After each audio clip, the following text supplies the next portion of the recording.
yang ditunggu-tunggu kelas Moto3 akhirnya hasilnya memuaskan. Walaupun finish di urutan ke-8, ini pencapaian sangat luar biasa. Veda Ega Pratama start dari 20, selesaikan balapan, finish di urutan ke-8. Pencapaian yang sangat luar biasa. Top lap kedua itu Veda Ega sudah di posisi 13. 3 lap terakhir itu Veda Ega merangsek di grup paling depan, grup depan lah intinya ya. Dari 1 sampai 11 dia sudah bisa merapat lagi. Sempat tertinggal gap 9 second, 5 second hingga 1 detik. Tapi akhirnya di 3 lap terakhir Veda Ega bisa mendekat dengan Valentin Peroni dan juga Adrian Fernandez. Akhirnya kedua pembalap ini di overtake oleh Veda Ega. Veda Ega berada di posisi ke-8. Di 3 tikungan terakhir, pembalap Asia Hakim Danis hampir kena overtake Veda Ega. Tapi sayang, Veda Ega tetap bertahan di posisi 8 dan selesaikan finish di urutan ke-8. Tapi pencapaian yang sangat luar biasa karena dari pembalap leader aja hanya selisih 9 second. Tidak ada 1 detik loh dari Maximo Coel. Begitu Maximo Coel finish, Veda Ega juga melakukan finish. 9 second. Sangat tipis, tidak jauh. Artinya kalau lapnya masih ada 1 lap lagi, bisa tuh 5 besar si Veda Ega Pratama. Maximo Coel memang dikdaya ya hari ini di Catalonia Spanyol, tak terbendung. Akhirnya finish podium pertama. Kemudian David Almanza ini agak struggle ya, karena ya habis dari cedera dia akhirnya pulih dan bisa melanjutkan balapan lagi. Itu pencapaian yang luar biasa. Dia sudah menemukan ritme sedikit-sedikit. Veda Ega pun juga melakukan hal yang sama. Dia berhati-hati namun juga tidak harus hati-hati. Dia menemukan ritme balapan baru di 3 lap terakhir. Kemungkinan juga melakukan manajemen ban supaya tidak terlalu cepat aus di lap-lap akhir. Luar biasa, pokoknya menyenangkan. Awal-awal balapan Moto3 itu mendebarkan. Sangat berharap dia bisa Veda Ega ini bisa merangsek ke depan, dia bisa finish di urutan depan atau pokoknya 5 besar lah minimal. Pokoknya tersorot kamera terus gitu loh harapannya. Tapi itu udah menyenangkan. Tidak khawatir sih kalau Veda Ega itu harus start dari belakang-belakang, karena Veda Ega selama ini mampu melakukan hal itu. Yang kemarin start dari posisi 17 saja dia mampu finish di barisan depan. Dan tidak lama lagi tanggal 29 kayaknya ada di sirkuit Italia ya. Ini ada pengalaman menarik dari waktu kejuaraan MotoGP Red Bull Rookies Cup. Veda Ega Pratama 2 kali juara dan podium di sirkuit ini, Mugello. Nanti harapannya Veda Ega bisa lakukan nothing tulus, bisa tanpa beban melakukan balapan di sini dan juga mempunyai harapan podium. Mudah-mudahan ya. Seru pokoknya dari rangkaian kegiatan Moto3, Moto2, MotoGP ya paling seru Moto3 lah, karena ada pembalap yang kita harapkan. Di kelas Moto2 sayang sekali pembalap dari tim Asia Mario Aji harus unfit, dinyatakan unfit setelah pemeriksaan medis karena masih cedera pada bahu kanannya.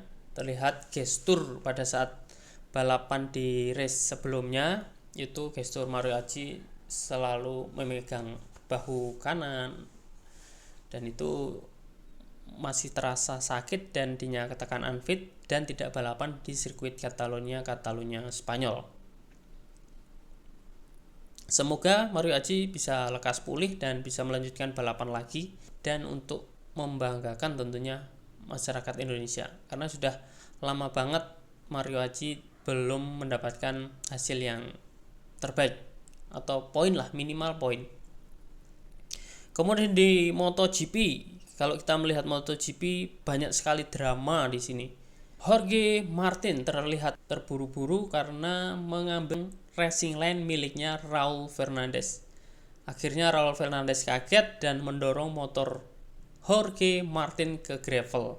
Akhirnya Jorge Martin tidak bisa melanjutkan balapan lagi dan selisih poin kembali dengan pemuncak klasemen sementara Marco Bezzecchi. Sekarang poin antara Marco Bezzecchi dengan Jorge Martin itu selisih 12 poin.